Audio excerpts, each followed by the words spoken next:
মই অকল বিধানসভাত টেবুলত উঠা মানুহ নহয়, মই হিমন্ত বিশ্ব শৰ্মাৰ ঘৰৰ টেবুলত উঠি দিম।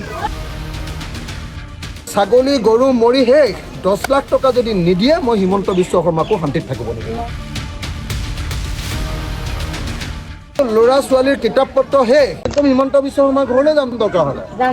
মই অকল বিধানসভাত টেবুলত উঠা মানুহ নহয়, মই হিমন্ত বিশ্ব শৰ্মাৰ ঘৰৰ টেবুলত উঠি দিম। যে নাই দিব লাগিব, মোৰ মানুহৰ অৱস্থা বেয়া হৈছে, মোৰ মানুহে খাবলৈ পোৱা নাই, মোৰ মানুহৰ প্ৰত্যেকজন মানুহৰ গাত এতিয়া খজুৱতি, হয়নে নহয়? চব বুঢ়া বুঢ়ী মানুহবিলাক চব বেমাৰী হৈ হস্পিটেলাইজ, ছাগলী গৰু মৰি শেষ হ'লনে নাই? যিকেইটা আছে তাৰো খাবলৈ একো নাই এতিয়া, হয়নে নহয়? আৰু ল'ৰা ছোৱালীৰ কিতাপ পত্ৰ শেষ, দুখীয়া মানুহৰে হাজিৰা কৰি কৰি ঘৰ এটা বনাইছিলে, সেই ঘৰটো শেষ। ঘৰৰ ভিতৰত যদি এটা টিভি লৈছিলে সেইটোও শেষ, ফ্ৰিজ এটা যদি লৈছিলে সেইটোও শেষ, চব শেষ। গতিকে 10 লাখ টকা যদি নিদিয়ে মই হিমন্ত বিশ্ব শৰ্মাকো শান্তিত থাকিব নিদিম।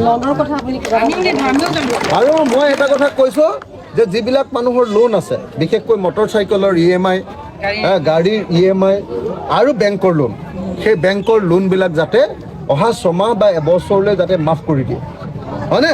পাৰিলে গোটেইটোৱে মাফ কৰি দিয়ক, নোৱাৰিলে অন্ততঃ 6 মাহলৈ ৰখাই দিয়ক। আৰু তাৰ ওপৰত কিন্তু কৰ লগাব নোৱাৰিব, হেৰি লগাব নোৱাৰিব, সুদ লগাব নোৱাৰিব। তো এইটো মই মুখ্যমন্ত্ৰীৰ ওচৰত কৰজোৰে হাতযোৰ কৰি তেখেতৰ ওচৰত অনুৰোধ কৰিছোঁ।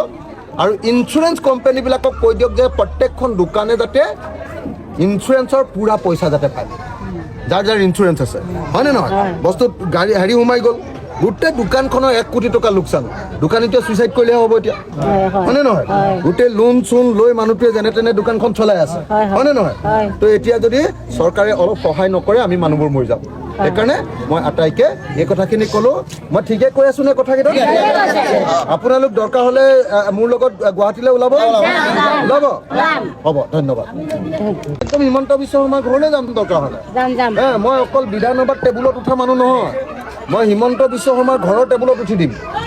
যে নাই দিব লাগিব, মোৰ মানুহৰ অৱস্থা বেয়া হৈছে, মোৰ মানুহে খাবলৈ পোৱা নাই, মোৰ মানুহৰ প্ৰত্যেকজন মানুহৰ গাত এতিয়া খজুৱতি, হয়নে নহয়? চব বুঢ়া বুঢ়ী মানুহবিলাক চব বেমাৰী হৈ হস্পিটেলাইজ, ছাগলী গৰু মৰি শেষ হ'লনে নাই? যিকেইটা আছে তাৰো খাবলৈ একো নাই এতিয়া, হয়নে নহয়? আৰু ল'ৰা ছোৱালীৰ কিতাপ পত্ৰ শেষ, দুখীয়া মানুহৰে হাজিৰা কৰি কৰি ঘৰ এটা বনাইছিলে, সেই ঘৰটো শেষ। ঘৰৰ ভিতৰত যদি এটা টিভি লৈছিলে সেইটোও শেষ, ফ্ৰিজ এটা যদি লৈছিলে সেইটোও শেষ, চব শেষ। গতিকে 10 লাখ টকা যদি নিদিয়ে মই হিমন্ত বিশ্ব শৰ্মাকো শান্তিত থাকিব নিদিম। আৰু মই এটা কথা কৈছো যে যিবিলাক মানুহৰ লোন আছে, বিশেষকৈ মটৰ চাইকেলৰ EMI, গাড়ীৰ EMI আৰু বেংকৰ লোন, সেই বেংকৰ লোনবিলাক যাতে অহা 6 মাহ বা এবছৰলৈ যাতে মাফ কৰি দিয়ে, হয়নে? পাৰিলে গোটেইটোৱে মাফ কৰি দিয়ক, নোৱাৰিলে অন্ততঃ 6 মাহলৈ ৰখাই দিয়ক। আৰু তাৰ ওপৰত কিন্তু কৰ লগাব নোৱাৰিব, হেৰি লগাব নোৱাৰিব, সুদ লগাব নোৱাৰিব। তো এইটো মই মুখ্যমন্ত্ৰীৰ ওচৰত কৰজোৰে হাতযোৰ কৰি তেখেতৰ ওচৰত অনুৰোধ কৰিছোঁ।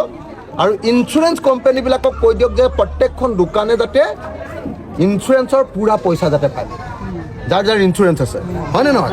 বস্তু গাড়ী হেৰি সোমাই গ'ল, গোটেই দোকানখনৰ 1 কোটি টকা লোকচান, দোকানীটোৱে ছুইচাইড কৰিলে হ'ব এতিয়া, হয়নে নহয়? গোটেই লোন চোন লৈ মানুহটোৱে যেনে তেনে দোকানখন চলাই আছে, হয়নে নহয়? তো এতিয়া যদি চৰকাৰে অলপ সহায় নকৰে আমি মানুহবোৰ মৰি যাম। সেইকাৰণে মই আটাইকে এই কথাখিনি ক'লোঁ। মই ঠিকে কৈ আছোঁ নে কথাকেইটা?